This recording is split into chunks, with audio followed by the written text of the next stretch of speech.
많은 분들이 공감하실 내용입니다. 부모님 돌아가시면 상속이 발생하죠. 근데 참 돈이 뭔지 깔끔하게 잘 안 끝나고 사이도 멀어지고 분쟁까지 갑니다. 자, 이런 분쟁을 예방하려면 어떻게 해야 될까요? 부모님이 건강할 때 사전증여하고 그러고도 남은 재산이 있다면 건강할 때 유언을 준비해야죠. 오늘은 사전증여를 잘해서 온 가족이 낼 세금을 아끼는 방법을 모아봤습니다. 안녕하세요. 국세청에서 22년 근무한 해결사 염지훈 세무사입니다. 좋아요, 구독 눌러주시고 사전증여 고민하시는 주변 분들에게 공유하는 거 잊지 마세요. 절세는 염지훈.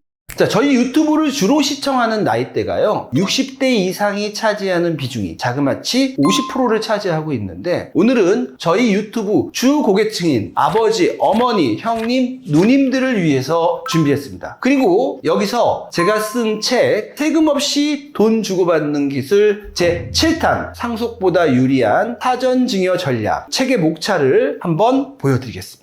이제 조금 있으면요 민족의 대명절 추석이죠. 자그마치 거의 10일 연휴인데요. 자, 문 PD님은 추석 때 모여서 가족들하고 어떤 얘기 나누시죠? 결혼했냐? 성적 잘 나오냐? 취업했냐? 듣기만 해도 스트레스 받는. 애는 언제 낳니?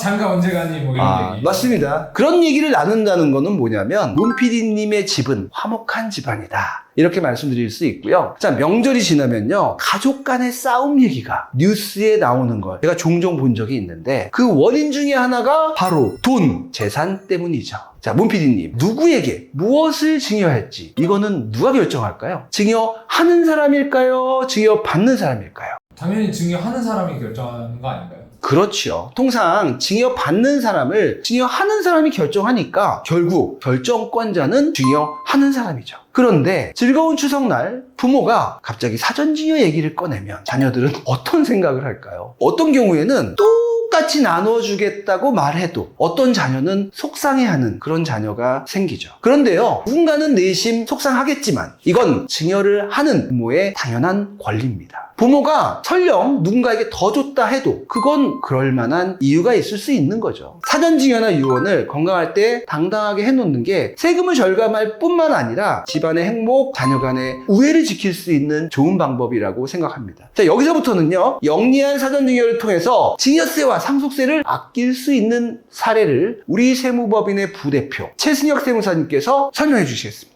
안녕하세요, 최승혁 세무사입니다. 여러분, 우리 구독자분들, 그리고 세금과 관련해서 너무 이제 관심이 많으신 분들 사전증여 많이 들어보셨을 텐데, 사전증여가 좋다는 얘기 많이 들어보셨을 거예요. 사전증여가 왜 좋을까요? 그리고 사전증여 하면 무조건 좋은 걸까요? 오늘은요 제가 사전증여를 어떻게 하면 활용을 잘 할 수 있는지, 그리고 사전증여를 하시면 안 되는 분들도 있어요. 어떤 경우에는 하면 안 되는지, 이런 것들을 좀 설명을 드리려고 합니다. 먼저 설명드리고 싶은 내용은요, 사전증여는 미리 할수록 유리하다는 거예요. 왜 사전증여를 빨리 하면 좋을까요? 절세가 되는 것 같아요. 절세가 된다.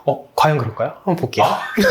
네, 절세가 되는 거는 맞는데요. 우리가 그 사전증여를 얘기를 할 때 증여세뿐만 아니라 상속세도 같이 고려를 해야 돼요. 왜냐하면 사전증여라는 말 자체가 돌아가시기 전에 증여를 한다는 거잖아요. 사전증여를 하게 되면요, 상속인에게 사전증여한 재산은 10년 이내에 상속이 발생하면 상속 재산이 합산이 되고요, 상속인 외자에게 사전증여를 하게 되면 5년 이내에 돌아가시게 되면 상속 재산이 합산이 됩니다. 지금 아까 10년, 5년이라고 했는데요, 우리 상속세나 증여세 세율이 같은 거 알고 계셨어요? 몰랐어요. 세율이 같고요, 누진공제 뭐 똑같아요. 그래서 상속세나 증여세는 누진세가 적용이 되는데요, 재산이 많으면 많을수록 상속세나 증여세 부담이 커진다는 거죠. 제가 아까 설명드릴 때 상속인에게는 10년, 상속인이 아닌 자에게는 5년 합산이 된다고 했는데, 10년, 5년이 지나고 나서 상속이 발생한다면 상속 재산이 합산이 안 되는 거예요. 누진세가 적용이 되기 때문에. 그래서 상속인이 아닌 자에게 5년이 지나버리거나 상속인에게 증여하고 나서 10년이 지나버리면 상속세 합산이 안 되기 때문에 더 낮은 세율을 적용받을 수 있는 겁니다.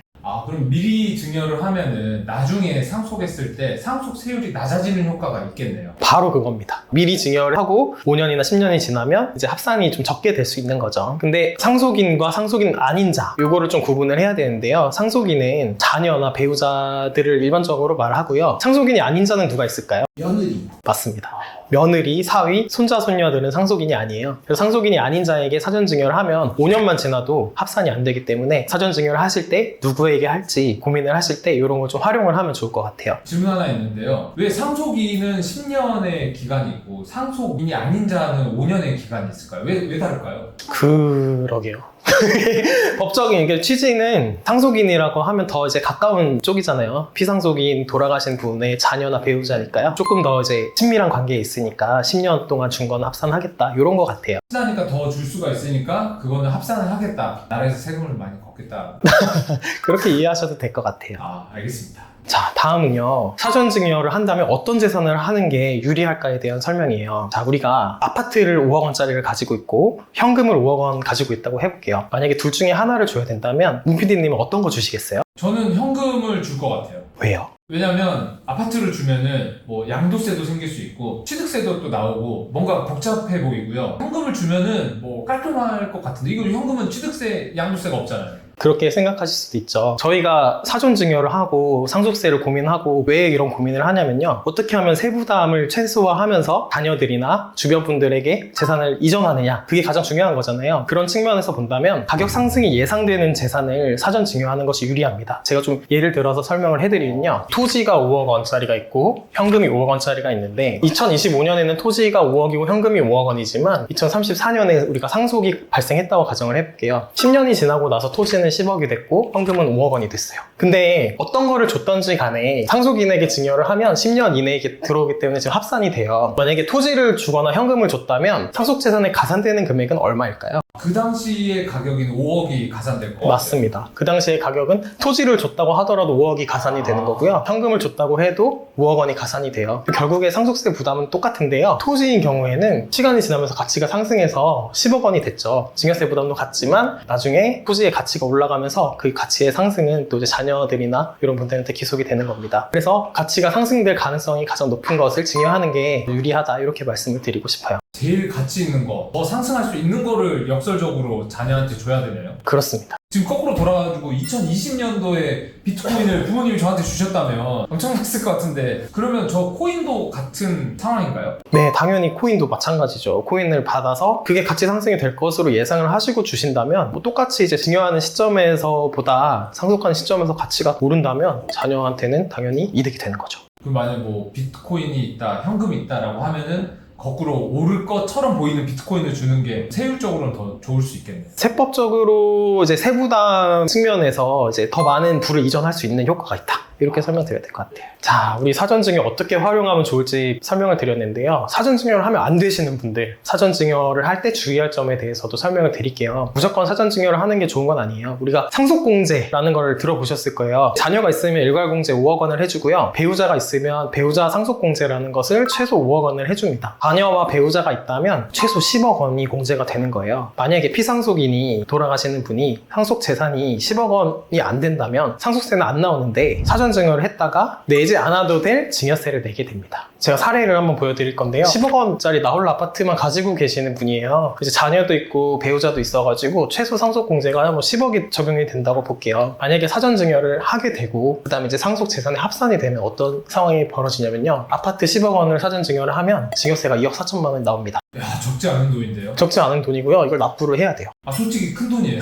적지 않은 돈이 아니라 그쵸. 2억 4천만 원 납부를 해야 됩니다. 증여세는 2억 4천만 원 나오는 상태에서 이제 10년 이내 돌아가시게 되면 상속 재산이 합산이 되고 상속세가 계산이 되는데요. 자, 제가 이렇게 계산 과정 적어봤는데요. 10년 이내에 이제 돌아가셔가지고 상속세 과세가액은 그 나홀로 아파트 당초 증여한 10억 원이 되고요. 상속 공제는 아까 일괄공제 5억하고 배우자 상속 공제 5억 원을 받을 수 있다고 했는데 이 사전 증여한 재산만 있는 경우에는 그 부분에 대해서는 상속 공제가 적용이 안 됩니다. 이 구체적인 법령은 제가 마지막에 보여드리고요. 그래서 과세 표준은 10억 원에서 상속 공제를 뺀 10억 원이 되고요. 상속세 산출세액이 2억 4천만 원 나와요. 대신에 당초에 납부했던 증여세 산출세액인 2억 4천만 원 또 빼줍니다. 그래서 결국에 총 부담하는 상속세는 없습니다. 상속세 안 나오니까 좋은 거 아니야? 라고 생각하실 수 있는데 증여세 2억 4천만 원 지금 낸 상태예요. 그러니까 총 부담한 것은 증여세 2억 4천만 원 부담했다고 생각하시면 돼요. 근데 이 경우에 만약에 반대로 사전 증여를 안 하고 상속이 발생했다면 어떻게 될까요? 사전 증여를 하지 않고 상속이 발생했으면요. 상속공제를 이제 10억 원을 받을 수 있게 됩니다. 그럼 과세 표준은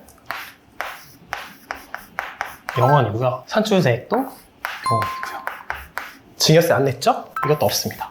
상속세도 영원, 증여세도 영원입니다. 그러니까 우리가 사전증여를 해가지고 증여세가 2억 4천만 원을 내고 상속세는 안 나오지만 결국엔 사전증여를 통한 증여세만 납부하는 그런 효과가 발생할 수도 있다는 거예요. 그래서 제가 드리고 싶은 말씀은 요약을 좀 하자면요. 우리가 일괄공제나 배우자 상속공제 등 한 5억 원에서 10억 원의 상속공제를 받을 수 있잖아요. 근데 돌아가시는 분의 재산이 상속공제의 이내다, 재산이. 그런 경우에는 사전증여를 하는 것이 오히려 더 불리한 결과를 일으킬 수 있기 때문에 무조건 사전증여를 하는 것이 좋은 것은 아니다. 이렇게 설명을 드리고 싶습니다. 사실 많은 사람들은 사전증여를 꼭 해야 되고 적당하게 저 정도 선 안에 있는 분들은 굳이 사전증여를 하실 필요는 없네요. 네, 오히려 그냥 상속으로 가는 게 더 유리할 수도 있다. 이해를 하시면 좋을 것 같아요. 자, 이제 마지막으로 아까 여기 상속공제가 영원 10억 원 이렇게 바뀌는 거 상속공제 적용의 한도를 좀 설명을 드리려고 해요. 저희가 상속공제 종합한도라고 하는데요. 이제 화면을 보시면 상속세 및 증여세법 제24조 공제 적용의 한도라고 나와 있습니다. 그래서 우리가 상속세 과세가액에서 1번, 2번, 3번을 뺀 금액을 한도라고 하고 있어요. 상속공제는 알고 계시듯이 배우자 상속공제나 일괄공제, 동거주택 상속공제 이런 것들에 대해서 전체적인 한도를 두고 있는데요. 3번에 증여재산이 있으면 사전에 이제 증여한 재산의 과세표준을 빼게 되어 있습니다. 그 내용은 좀 어려울 수 있는데 상속공제 종합 한도를 계산할 때 사전 증여한 재산은 한도가 적용이 안 된다. 이렇게 이해하시면 될 것 같아요. 자, 사전증여와 관련해서 더 궁금한 점은 책을 참고해 주시면 좋을 것 같아요. 풍부한 내용을 담았고요. 그리고 또 궁금하신 점 있으면 댓글을 남겨주세요. 제가 직접 답변 드리겠습니다. 감사합니다.